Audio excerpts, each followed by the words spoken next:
Assalamualaikum warahmatullahi wabarakatuh. Izin memperkenalkan diri, nama saya Devi Suci Fajarwati, NPM 191110028. Di sini saya akan menjelaskan mengenai SKKD. Pertama-tama saya akan menjelaskan mengenai SK, yaitu standar kompetensi.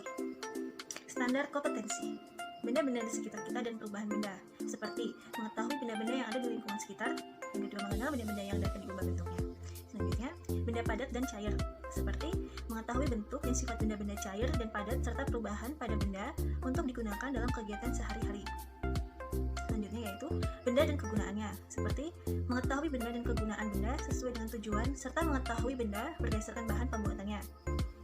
Selanjutnya yaitu benda dan sifatnya, seperti mengetahui wujud dan sifat benda, perubahan wujud benda serta penggunaan benda berdasarkan sifatnya. Lalu yang selanjutnya yaitu perubahan sifat benda dan penyebabnya, seperti menyimpulkan hasil penyelidikan tentang penyebab perubahan sifat benda dan perubahan sifat benda yang bersifat tetap dan sementara. Selanjutnya yaitu faktor penyebab perubahan benda dan faktor penentu pemilihan bahan, seperti mengetahui faktor penyebab perubahan benda dan mengenal faktor penentu pemilihan bahan. 1.1 menyebutkan benda-benda yang ada di lingkungan sekitar seperti bentuk, ukuran, warna, bau, permukaan, dan rasa. Indikatornya dapat berupa yang pertama mengelompokkan benda-benda di sekitar lingkungannya berdasarkan bentuknya seperti lonjong, kotak, atau bulat. Yang kedua, memahami perbedaan ukuran pada benda di sekitarnya seperti besar atau kecil. Selanjutnya yaitu mengetahui warna-warna yang ada pada setiap benda di sekitarnya. Selanjutnya, menjelaskan bau yang muncul di berbagai benda di sekitar lingkungan seperti bau harum, busuk, atau amis. Selanjutnya yaitu mampu mengelompokkan benda berdasarkan dengan permukaannya, seperti halus atau kasar. 2.2 mengenal benda-benda yang dapat diubah bentuknya melalui memotong, melipat, dan memecah benda. Indikatornya yaitu mengetahui bagaimana benda dapat diubah bentuknya, mengetahui proses perubahan bentuk, benda dari panjang ke pendek, besar ke kecil, dan benda diubah menjadi pesawat mainan. 3.1 mengenal macam-macam benda baik itu padat atau cair. Indikatornya seperti memberi contoh benda yang termasuk ke dalam benda padat, yang kedua memberi contoh benda yang termasuk ke dalam benda cair, yang ketiga yaitu mengelompokkan benda sesuai dengan bentuknya, padat atau cair. Selanjutnya menjelaskan perbedaan antara benda padat dengan benda cair. 3.2 menjelaskan sifat benda padat dan benda cair. Indikatornya seperti mendeskripsikan sifat-sifat benda padat melalui pengamatan praktek dan pengamatan. Yang kedua, menjelaskan apa saja sifat-sifat benda padat. Yang ketiga, mendeskripsikan sifat-sifat benda cair melalui praktek dan pengamatan. Yang keempat yaitu menjelaskan apa saja sifat-sifat dari benda cair. Yang kelima, mampu mencocokkan sifat-sifat benda sesuai wujud benda yang dimaksudkan. 3.3 mengenal berbagai perubahan bentuk benda menjadi benda yang bermanfaat untuk kehidupan sehari-hari. Indikatornya seperti mendeskripsikan perubahan benda menjadi bermanfaat untuk kehidupan. Contohnya seperti kayu menjadi meja, kaca menjadi gelas. 3.4 mengenal perubahan wujud benda seperti mencair dan membeku. Indikatornya seperti mengetahui yang dimaksud dengan perubahan wujud benda mencair dan membeku. Yang kedua, mendeskripsikan pengamatan perubahan benda dari padat ke cair atau dari cair ke padat. Selanjutnya yaitu 3.5 mengetahui kegunaan benda untuk kegiatan sehari-hari. Indikatornya seperti menyebutkan nama-nama benda beserta fungsinya dalam kehidupan sehari-hari. 4.1 mengetahui berbagai macam benda di sekitar lingkungan dan fungsinya. Indikatornya yaitu mengetahui dan menyebutkan fungsi-fungsi benda yang ada di lingkungan rumah atau sekolah. 4.2 memahami kegunaan benda sesuai dengan tujuannya. Indikatornya yaitu menyebutkan fungsi dan nama benda yang digunakan berdasarkan tujuannya. Selanjutnya, memberi contoh benda-benda yang diciptakan untuk digunakan sesuai dengan tujuannya. 4.3 mengetahui berbagai bahan dalam pembuatan benda, contohnya seperti kertas, kayu, plastik, dan kaca. Indikatornya yaitu mengelompokkan benda-benda berdasarkan bahan pembuatannya. Yang kedua, memberikan contoh benda yang dibuat menggunakan bahan kertas. Selanjutnya yaitu memberi contoh benda yang dibuat dengan bahan kayu. Lalu memberi contoh benda yang dibuat dengan bahan plastik. Selanjutnya, memberi contoh benda yang dibuat dengan bahan kaca. 5.1 mengetahui wujud dan sifat benda seperti benda padat, benda cair, dan benda gas. Indikatornya yaitu mengelompokkan benda berdasarkan wujud dan sifatnya seperti padat, cair, dan gas. Selanjutnya yaitu mengetahui perbedaan sifat benda padat, cair, dan gas. 5.2 mengenal perubahan wujud benda seperti mencair, membeku, menguap, mengembun, dan menyublim. Selanjutnya yaitu menjelaskan perubahan wujud benda. Benda mencair, membeku, menguap, mengembun, dan menyublim. Selanjutnya lagi yaitu memberi contoh benda yang berubah wujud menjadi mencair, membeku, menguap, mengembun, dan menyublim. Selanjutnya yaitu KD 5.3 mengenal penggunaan benda berdasarkan sifat bahan pembuatannya seperti logam, kayu, kaca kain, atau karet, dan kertas. Indikatornya yaitu Yang pertama, menyebutkan contoh benda dengan bahan pembuatan logam, kayu, kaca, kertas, karet, atau kain. Selanjutnya, mengetahui sifat dari bahan pembuatan benda dan penggunaannya dalam kehidupan sehari-hari. 6.1 Mengetahui penyebab perubahan sifat benda yaitu pemanasan, pendinginan, pembakaran, pembusukan, dan perkaratan. Indikatornya yaitu menyebutkan macam-macam contoh perubahan sifat benda, mulai dari perubahan wujud, bau, kelenturan, warna, bentuk, dan kekerasan. Indikator selanjutnya yaitu jelaskan faktor yang mempengaruhi perubahan sifat benda, pemanasan, pendinginan, pembakaran, pembusukan, perkaratan. Selanjutnya yaitu 6.2 Mengetahui perubahan sifat benda yang bersifat tetap dan sementara. Indikatornya yaitu membedakan perubahan sifat benda yang sifatnya sementara dan tetap. Indikator yang lain yaitu memberikan contoh dari perubahan sifat benda yang bersifat sementara. Selanjutnya yaitu memberikan contoh dari perubahan sifat benda yang bersifat tetap. 7.1 Mengetahui faktor penyebab perubahan benda seperti pelapukan, perkaratan, pembusukan. Indikatornya yaitu mengetahui definisi pelapukan, mengetahui macam-macam pelapukan, mengetahui definisi perkaratan, dan memberikan contoh benda yang dapat berkarat, mengetahui definisi pembusukan. Adapun yang lain yaitu menjelaskan tanda-tanda makanan yang sudah membusuk. 7.2 Mengetahui faktor penentu pemilihan bahan atau benda seperti logam, kayu, karet, plastik, dan kaca. Indikatornya yaitu mengetahui benda-benda yang tergolong ke dalam logam. Yang kedua, memberikan contoh manfaat benda dari bahan logam dan fungsinya di dalam keseharian. Yang ketiga, memberikan contoh perabotan yang berasal dari kayu, kaca, karet, dan plastik. Sekian yang dapat saya jelaskan, akan dilanjutkan oleh pemateri selanjutnya. Assalamualaikum warahmatullahi wabarakatuh. Nama saya Melisa, nomor pokok mahasiswa 1911100131. Di sini saya akan menjelaskan tujuan pembelajaran. Yang pertama, siswa dapat mengetahui lebih dalam mengenai berbagai macam benda yang ada di sekitar, seperti benda padat, cair, dan gas, serta mengetahui dari sifat perubahan dan fungsi kegunaan benda dalam kehidupan sehari-hari. Yang kedua, membentuk sikap ilmiah pada peserta didik melalui pengajaran ilmu pengetahuan alam. Peta konsep. Yang pertama, benda-benda di sekitar kita dan perubahan benda. Menyebutkan benda seperti bentuk, ukuran, bau, permukaan, dan rasa. Yang kedua, benda padat dan cair. Contoh benda padat yaitu meja, gelas, dan topi. Contoh benda cair yaitu air, susu, dan kecap. Benda dan kegunaannya.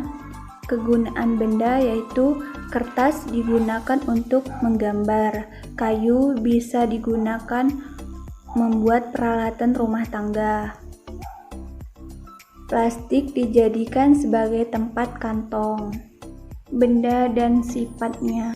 Perubahan wujud benda yaitu mencair, membeku, menguap, mengembun, dan menyumblim. Perubahan sifat benda dan penyebabnya yaitu perubahan wujud, bentuk perubahan warna, dan perubahan kekerasaan, bau, dan kelunturan. Faktor penyebab perubahan benda dan faktor penentu pemilihan bahan. Faktor penyebab yaitu pelapukan, perkaratan, dan pembusukan. Susunan materi kelas 1, benda-benda di sekitar kita. Ada macam-macam benda di sekitar kita, seperti benda ada yang berbentuk kotak, bulat, atau lonjong, benda ada yang berukuran besar atau pendek, benda ada yang berukuran panjang atau pendek, benda ada juga yang berwarna hijau, merah, putih, atau coklat. Benda ada yang mengeluarkan bau, harum, atau busuk. Permukaan benda ada yang halus dan kasar. Rasa benda ada yang manis, pedas, pahit, dan asam. Kelas 2, benda padat dan benda cair. Benda padat merupakan benda yang berwujud padat, seperti batu, buku, pensil, meja, dan lain sebagainya. Sedangkan benda cair merupakan benda yang berbentuk cair, misalnya air, bensin, kecap, dan minyak. Adapun sifat benda padat yaitu bersifat keras, bentuknya tetap, ukurannya bersifat tetap, dapat dipotong atau dipecahkan. Sedangkan sifat dari benda cair yaitu bentuk berubah sesuai dengan tempatnya, dapat mengalir dari tempat tinggi ke rendah. Benda juga dapat dirubah menjadi benda-benda seperti kayu diubah menjadi meja, kaca diubah menjadi akuarium, tanah liat menjadi kerajinan. Benda juga dapat mengalami perubahan-perubahan wujud seperti benda cair berubah menjadi padat seperti es batu, lilin mencair pada saat dipanaskan, Benda yang diciptakan untuk bermanfaat dalam kehidupan sehari-hari, seperti kompor untuk memasak, lampu untuk penerangan, kotak sampah untuk membuang sampah. Assalamualaikum warahmatullahi wabarakatuh. Izin memperkenalkan diri, nama saya Nadia Ayureta Utami, NPM 1911100352. Di sini saya akan menjelaskan materi pada kelas 3, yaitu mengetahui apa saja benda yang ada di lingkungan sekitar kita. Nah, adapun benda-benda yang ada di lingkungan sekitar kita dan membuat nyaman hidup kita pada kehidupan sehari-hari. Contohnya, seperti setiap kita menggunakan beragam benda kayak gayung untuk mengambil air, ataupun sikat gigi untuk menggosok gigi, sabun untuk membersihkan badan, dan lain sebagainya. Nah, yang kedua itu kita harus tahu kegunaan benda sesuai dengan tujuannya. Contohnya seperti memotong kayu. Gak mungkin dong kita memotong kayu menggunakan pisau. Nah, kita memotong kayu menggunakan gergaji, karena pisau dengan gergaji saja desainnya sangat berbeda. Kayu itu dipotong dengan gergaji karena dia tebal, besar, sedangkan pisau itu memotong untuk sayur-sayuran, buah-buahan, daging. Nah, jadi kita harus tahu fungsi dari benda itu masing-masing. Nah, selanjutnya itu benda berbahan plastik. Plastik itu kan mudah banget dibentuknya, tapi plastik ini tuh kuat. Nah, plastik ini banyak kegunaannya untuk membuat berbagai benda. Contohnya itu kayak membuat plastik, untuk kantong plastik gitu kan, membuat stiker, terus membuat wadah makanan, membuat gelas dari plastik, dan lain-lainnya. Terus ada benda berbahan kaca. Kan kaca itu kan bahan bening yang tembus pandang. Nah, dari bahan bening itu kita itu bisa ngelihat barang-barang di balik kaca itu. Nah, kaca juga dibuat dari bahan meleburkan silika atau pasir terus didinginin. Nah, kaca ini ada dua jenis. Satu jenis yang mudah hancur, yang satunya lagi tuh jenis yang sangat kuat. Karena saking kuatnya itu dia tuh tahan peluru. Selanjutnya, pada materi kelas 4, kita dapat mengkelompokkan wujud benda menjadi 3. Yang pertama ada wujud benda padat, wujud benda cair, wujud benda gas.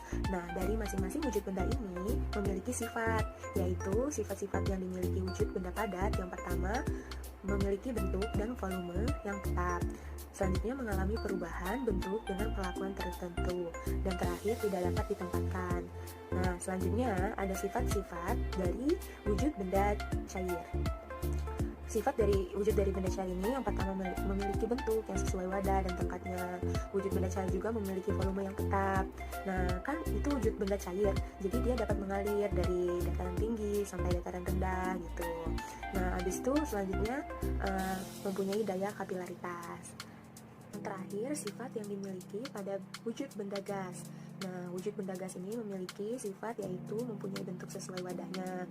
Terus, benda gas juga memiliki volume yang tidak tetap, tetapi sesuai wadah dan menekankan ke segala arah.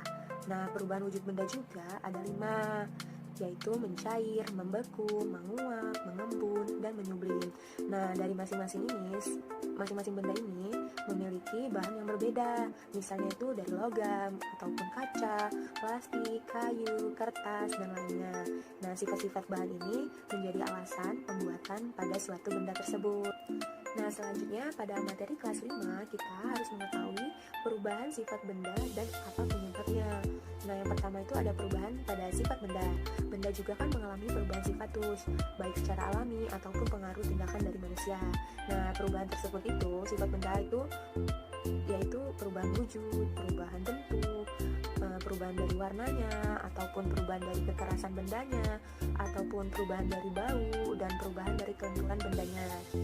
Adapun perubahan wujud benda kan ada 3 tuh, padat, cair, gas. Nah, contohnya itu kayak perubahan wujud dari padat ke cair atau disebut mencair, ataupun ada dari benda cair menjadi padat disebut dengan membeku, ataupun ada juga perubahan wujud gas menjadi cair disebut mengembun, nah, dan lain sebagainya. Adapun perubahan dari bentuk benda itu banyak kan, macam-macam. Ada yang bentuk lonjong, bulat, kotak gitu, persegi. Nah, bentuk-bentuk benda ini juga bisa mengalami perubahan. Contohnya itu kayak air tuh, air di dalam panci, terus kita tuangi dalam cetakan gitu. Nah, cetakannya itu kan bermacam-macam, ada bentuk bulat, ada bentuk kotak. Nah, nanti dia mengalami perubahan bentuknya. Nah, pada materi kelas 5 ini juga ada faktor-faktor yang mempengaruhi sifat benda. Nah, ada faktor pemanasan, ada faktor pembakaran, faktor pendinginan, faktor pembusukan, faktor pencampuran gitu. Nah, dari faktor-faktor ini, benda tersebut dapat berubah dari jenis, bentuk, warna, bau, dan lain-lainnya. Selanjutnya ada perubahan sifat benda yang bersifat tetap dan sementara. Nah, perubahan sifat benda yang bersifat tetap itu kayak tidak bisa gitu kembali ke wujud semulanya. Nah, kalau misalkan sifat sementara itu berarti bisa kembali lagi ke wujud semulanya. Adapun perubahan fisika dalam perubahan zat yang sifatnya sementara itu dapat kembali ke wujud semula, contohnya membeku, mencair, menyublim, menguap, mengembun, dan memuai. Nah, kalau dalam perubahan kimianya, perubahan zat yang sifatnya tetap ataupun kekal gitu tidak dapat kembali ke wujud semula, contohnya pembusukan, perkaratan, terus pembakaran, perubahan kimia menghasilkan zat baru. Yang terakhir, pada materi kelas 6, kita belajar perubahan benda yang disebabkan oleh pelapukan atau perkaratan, pembusukan. Pelapukan itu dibedakan menjadi dua, pelapukan fisika dan pelapukan biologi. Pelapukan fisika itu disebabkan oleh faktor alam, contohnya kayak suhu ruangan atau panas, air, ataupun dari dingin. Nah, beda lagi dengan pelapukan biologi. Kalau pelapukan biologi itu disebabkan oleh aktivitas makhluk hidup, contohnya kayak pecahnya batuan oleh lumut dan akar pohon gitu. Selanjutnya ada perkaratan. Perkaratan itu terjadi apabila benda logam itu bersentuhan langsung dengan air dan udara gitu. Selanjutnya ada pembusukan. Pembusukan juga terjadi dari aktivitas bakteri dan jamur yang ada. Selanjutnya ada kayu. Kayu itu kan bersifat ringan, tahan karat, nah tidak tembus air. Nah, biasanya kayu ini digunakan masyarakat untuk membuat meja, membuat kursi, membuat lemari, dan perabotan rumah tangga lainnya. Adapun karet. Karet ini bersifat lentur dan kuat. Karet juga tahan air. Karet ini digunakan banyak orang untuk membuat ban atau membuat bantalan sofa gitu. Dan yang terakhir ada plastik. Plastik itu bahan yang agak lentur. Plastik juga tahan terhadap air. Biasanya plastik ini digunakan masyarakat untuk membuat perkakasan rumah tangga ataupun membuat mainan anak-anak dari bahan plastik. Nah, mungkin itu saja penjelasan materi dari saya. Lebih kurangnya saya mohon maaf. Wabillahi taufik wal hidayah. Wassalamualaikum warahmatullahi wabarakatuh. Baiklah, di sini saya Marlia Sari, nomor pokok mahasiswa 1911100121. Di sini saya akan menjelaskan poin KPS atau keterampilan proses sains. Pada kesempatan kali ini, kelompok kami mengambil tema yaitu tentang benda. Nah, pada KPS kali ini, kelompok kami mengusung tema yaitu tentang pemanfaatan kain handuk dan botol kaca sebagai bahan dasar dalam pembuatan termos alternatif. Pada tahap awal di KPS adalah observasi. Nah, di sini peserta didik diminta untuk mengamati berbagai benda yang ada di lingkungan sekitar. Pengamatannya bisa melalui panca indera. Setelah itu, mengetahui bermacam-macam benda yang ada di lingkungan sekitar, seperti benda yang ada di dapur, benda yang ada di kamar mandi, benda yang ada di ruang tamu, dan benda yang ada di kamar tidur. Nah, setelah peserta didik mengetahui berbagai macam benda, peserta didik tersebut disuruh untuk menyebutkan macam-macam benda tersebut. Contohnya, benda yang ada di dapur adalah termos, benda yang ada di kamar mandi adalah handuk, ada juga air yang ada di kamar mandi. Kemudian, mereka harus bisa membedakan jenis bentuk dari benda-benda yang mereka temui, seperti termos adalah salah satu contoh benda padat, kemudian handuk juga adalah salah satu contoh benda padat. Berbeda dengan air adalah salah satu bentuk benda yang memiliki wujud cair. Setelah mengetahui adanya perbedaan dari bentuk dan jenis benda-benda yang mereka temui seperti benda padat, cair, dan gas, pada tahap selanjutnya yaitu ada tahap klasifikasi, di mana siswa diminta untuk mengamati apa saja perbedaan dari bentuk-bentuk benda tersebut. Contoh, benda padat memiliki sifat yang struktur penyusunannya itu tetap, sehingga benda padat tidak akan berubah bentuk jika tidak dilakukannya pergerakan, seperti menyobek, memecahkan, memotong, dan mengiris. Selain itu, kain handuk, botol kaca, dan termos merupakan benda yang tergolong ke dalam isolator. Adapun contoh dari benda konduktor itu seperti setrika, wajan, dan panci. Sedangkan benda cair, strukturnya itu dapat berubah sesuai tempatnya. Selain itu juga, benda cair dapat berubah wujudnya menjadi beku. Benda cair dan gas memiliki persamaan, dapat berubah bentuk sesuai dengan tempatnya.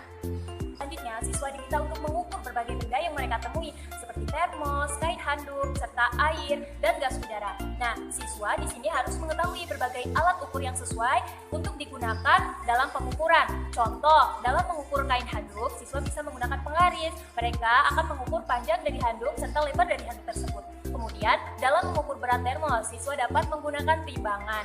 Dan dalam mengukur tekanan air, siswa dapat menggunakan pressure gauge, dan siswa dapat mengukur tekanan udara serta kelembapan udara di dalam sebuah ruangan dengan menggunakan alat yang namanya adalah oximeter. Setelah siswa mampu melakukan tahapan-tahapan demi tahapan dalam langkah-langkah observasi, klasifikasi, dan pengukuran, maka selanjutnya adalah tahap dari untuk menciptakan sebuah pertanyaan prediksi. Nah, adapun pertanyaan prediksi yang akan kita gali pada kesempatan kali ini adalah, apakah bisa botol kaca dan kain handuk jika disatukan dapat dijadikan sebagai bahan dasar dalam pembuatan termos? Kira-kira bisa tidak ya? Oke, untuk menjawab pertanyaan prediksi tersebut, kita perlu melakukan sebuah praktek atau penelitian yang menggunakan botol kaca dan kain handuk tersebut untuk dijadikan termos. Nah, simak video berikut ini ya teman-teman. Bahan yang bisa kita gunakan dalam penelitian sederhana ini seperti kertas aluminium, gunting, plaster, kain handuk, dan juga botol kaca. Langkah pertama, kita harus memotong kertas aluminium sesuai dengan ukuran botol yang kita gunakan. Kemudian setelah itu, lapisi kertas aluminium tersebut ke botol kaca hingga menutupi seluruh bagian dari botol kaca. Setelah itu, kita bisa menutupi dengan kain handuk botol yang sudah dilapisi oleh kertas aluminium. Caranya sama, yaitu tutupi hingga seluruh botol kaca tersebut tertutupi oleh kain handuk. Setelah itu, jangan lupa kita plaster bagian yang kurang rapi agar terlihat rapi. Kemudian lanjutkan lagi untuk menutupi bagian bawah dari botol kaca tersebut dengan menggunakan kain handuk.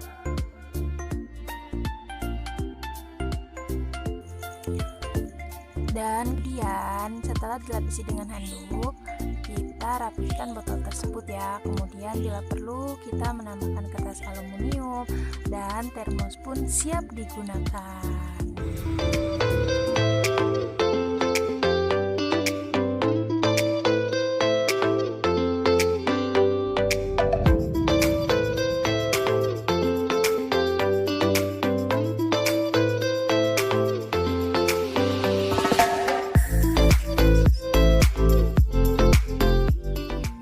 Baiklah, di sini saya Warlia Sari akan menyampaikan hasil dari observasi kami, di mana kami membuat sebuah termos alternatif.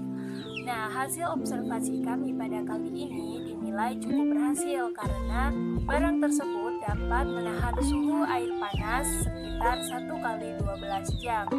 Mengapa hal ini terjadi? Karena pada dasarnya kertas aluminium yang kita gunakan merupakan salah satu contoh dari konduktor atau penghantar panas yang baik, sedangkan dari botol kaca dan kain handuk merupakan salah satu contoh dari benda isolator. Nah, kain handuk serta botol kaca merupakan salah satu contoh dari benda padat, di mana struktur pendus dari benda padat adalah tetap dan partikel-partikelnya itu tersusun secara rapi. Sedangkan dari air panas sendiri merupakan salah satu contoh dari benda cair, di mana struktur partikelnya itu adalah menyebar sesuai dengan bentuk benda yang ia tempati. Nah, kenapa suhu udara pada air panas itu tetap?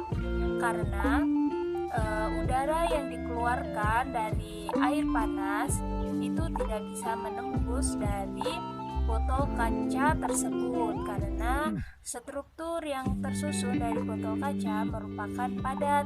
Nah, udara panas yang dikeluarkan oleh air panas tersebut diikat oleh partikel-partikel penyusun zat padat tersebut seperti oleh kain handuk dan juga oleh botol kaca. Selain itu juga adanya bahan dasar aluminium menjadikan salah satu untuk menghantar panas yang baik sehingga air panas tersebut tetap terjaga suhunya. Mungkin itu saja yang dapat saya sampaikan. Selanjutnya akan dilanjutkan oleh Karvita Ernalisa mengenai sikap-sikap ilmiah seperti apa yang terbentuk ketika kita melakukan observasi pada kali ini. Terima kasih. Perkenalkan, nama saya Karvita Ernalisa, NPM 1912100107. Di sini saya dari kelompok 5. Di sini saya akan menyampaikan sikap ilmiah yang terdapat penelitian kami. Yang pertama yaitu ada jujur. Jadi sikap ilmiah kami yang pertama itu jujur. Nah, pada saat kami melakukan diskusi kerja kelompok, sikap jujur itu terbentuk di dalamnya, di mana semua anggota mampu menyampaikan semua aspirasi, tanggapan, arahan, dan serta sanggahan di dalamnya, yang kemudian dapat membangun serta membenahi jika terdapat kekurangan pada hasil kerja kami. Semua itu dilakukan dengan sikap jujur tanpa ada paksaan dan sesuai dengan kemauan mereka sendiri. Yang kedua yaitu rasa ingin tahu yang tinggi, terutama pada hal-hal yang baru. Memang di saat kami sedang melakukan penelitian, kelompok kami menggunakan akal pikiran, sehingga rasa ingin tahu kami sangat tinggi, dan kami mencari informasi sedetail mungkin tentang penemuan kami. Lalu masing-masing dari kami membuat sebuah pertanyaan yang bisa kami cari tahu segala sesuatu yang telah kami teliti.